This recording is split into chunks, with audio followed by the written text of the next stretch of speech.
Defence Minister Rajnath Singh is inaugurating BrahMos missile facility. We take you live to the venue. मैं भले ही आपके बीच नहीं आया, लेकिन अपने उत्साह के माध्यम से आप मुझ तक जरूर पहुंच गए हैं।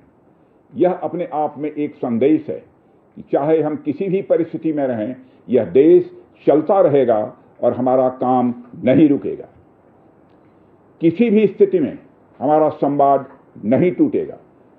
साथियों, आज का दिन हमारे शहर लखनऊ और हमारे राज्य उत्तर प्रदेश और हमारे पूरे देश के लिए एक ऐतिहासिक दिन है।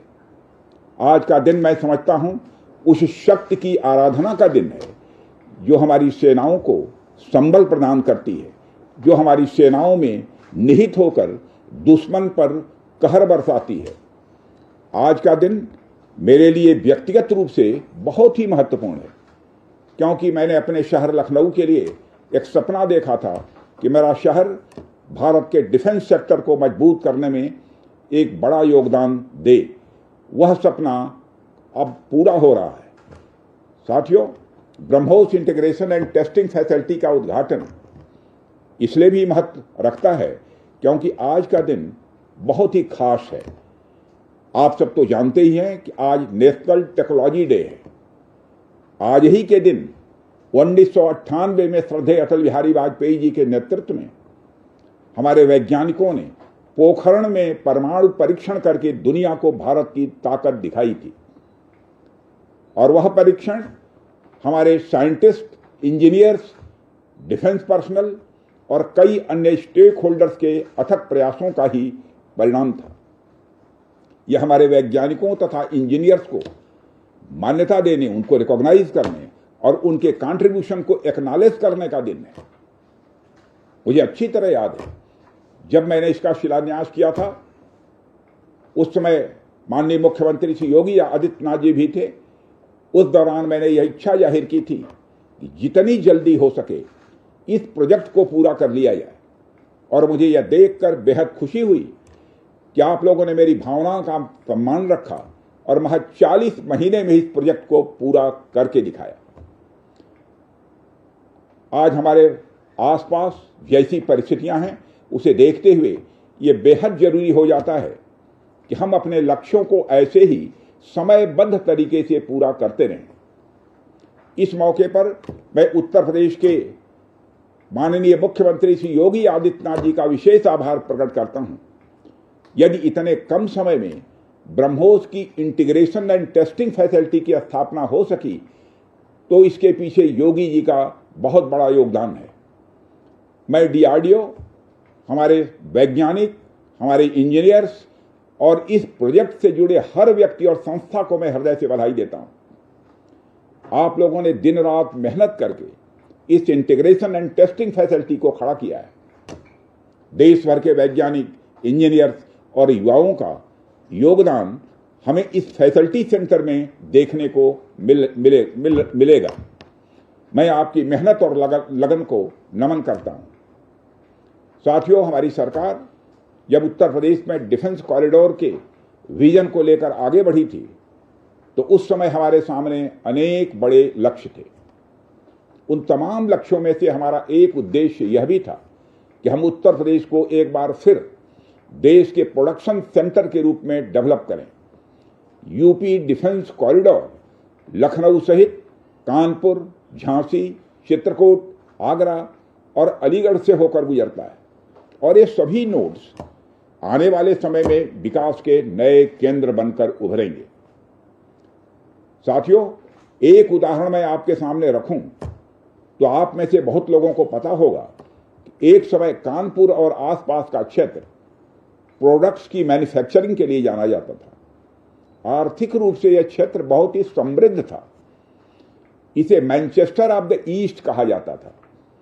लेकिन आज़ादी के बाद अनेक कारणों से आर्थिक प्रगति की राह में यह क्षेत्र पिछड़ता गया और कहीं पीछे छूट गया। मैं उन कारणों में तो नहीं जाना चाहूँगा, पर कहना यह चाहता हूँ कि यूपी डिफेंस कॉरिडोर के निर्माण के बाद यह क्षेत्र फिर से एक बार अपने पुराने वैभव को प्राप्त करने की ओर आगे बढ़ चला है। मुझे इसमें कोई संदेह नहीं है कि कानपुर विकास की उन ऊंचाइयों को छुएगा जो दुनिया के विकसित क्षेत्रों के लिए अनुकरणीय होगा। कल को वेस्ट में कोई क्षेत्र जब बहुत अधिक प्रगति करेगा तो उसे कानपुर ऑफ द वेस्ट कहा जाएगा।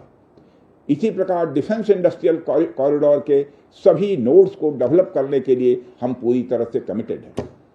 मुझे यह भी बतलाया गया है कि अभी उत्तर प्रदेश डिफेंस कॉरिडोर में aircraft manufacturing, UAV, drones, ammunitions, composite and critical materials, small arms, textile तथा पैरासूट आदि में मेजर इन्वेस्टमेंट किए गए हैं। एक अच्छी बात यह है कि इस डिफेंस कॉरिडोर में हमें पब्लिक सेक्टर और प्राइवेट सेक्टर दोनों की ही बड़ी अहम भागीदारी दिखाई दे रही है। साथियों, जब मैं प्राइवेट सेक्टर की भागीदारी की बात कर रहा हूं तो मुझे यह बताते हुए बड़ी खुशी हो रही है कि लखनऊ में ही पीटीसी इंडस्ट्रीज लिमिटेड द्वारा titanium and super alloy material plants की शुरुआत की जा रही है। इसके अलावा 7 एडिशनल क्रिटिकल प्रोजेक्ट्स की भी नींव इस समय रखी जा रही है। यह निश्चित रूप से रक्षा क्षेत्र में भारत की आत्मनिर्भरता की गति को और तेज करेगा। मैं इसके लिए श्री सचिन अग्रवाल को भी बधाई देना चाहता हूं। हमारा सपना है कि उत्तर प्रदेश दुनिया के टॉप डिफेंस प्रोडक्शन और एक्सपोर्ट डेस्टिनेशन के रूप में जाना जाए। आज जो ब्रह्मोस फैसिलिटी शुरू हो रही है, मैं समझता हूं वह यूपी डिफेंस कॉरिडोर का यह गौरव होगा। यह सिर्फ उत्तर प्रदेश का ही नहीं बल्कि देश का सबसे बड़ा BrahMos integration and testing facility centre है। यह रक्षा क्षेत्र में भारत की आत्मनिर्भरता के प्रयास को भी मजबूती प्रदान करेगा। साथियों, जहां तक ब्रह्मोस का प्रश्न है तो आप सभी यह जानते हैं कि ब्रह्मोस दुनिया के सबसे तेज सुपरसोनिक क्रूज मिसाइल में से एक है। ब्रह्मोस सिर्फ एक हथियार नहीं है बल्कि यह अपने आप में एक मैसेज है। मैसेज हमारी आर्म्ड फोर्सेस के स्ट्रेंथ का है। मैसेज दुश्मन के प्रति हमारी डेटरेंस का है, प्रतिरोधक क्षमता का है। मैसेज हमारी बॉर्डर्स की सेफ गार्डिंग के हमारी प्रतिबद्धता का है। साथियों, पोखरण परमाणु परीक्षण में महत्वपूर्ण योगदान देने वाले मिसाइल मैन और हमारे पूर्व राष्ट्रपति डॉक्टर एपीजे अब्दुल कलाम ने यह कहा भी था कि unless India stands up to the world, no one will respect us in this world. Fear has no place, only strength respects strength. अर्थात दुनिया कमजोरों का नहीं बल्कि शक्तिशाली का सम्मान करती है। उनका विजन था कि हमें अपनी ताकत को और मजबूत करना होगा। जब तक कोई देश ताकतवर नहीं होगा, दुनिया उसका सम्मान नहीं करेगी। आज भारत दुनिया के सबसे शक्तिशाली राष्ट्रों में से एक है। हम लगातार अपनी ताकत और बढ़ा रहे हैं और मैं समझता हूं कि आज जो फैसिलिटी सेंटर शुरू हो रहा है, यह भारत की शक्ति को और मजबूत करने में सहायक होगी। साथियों, यह केवल एक फैक्ट्री का उद्घाटन भर नहीं है बल्कि मैं समझता हूं कि यह रक्षा क्षेत्र में भारत की आत्मनिर्भरता की दिशा में एक बहुत बड़ा कदम है। उत्तर प्रदेश डिफेंस इंडस्ट्रियल कॉरिडोर बनने के पश्चात उत्तर प्रदेश के इंडस्ट्रियल डेवलपमेंट का एक नए सिरे से श्री गणेश हो चुका है।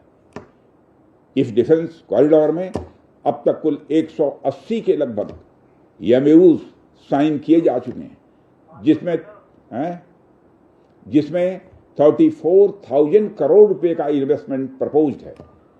आपको यह जानकर खुशी होगी कि अभी तक इस कॉरिडोर में 4,000 करोड़ रुपए का इन्वेस्टमेंट किया भी जा चुका है।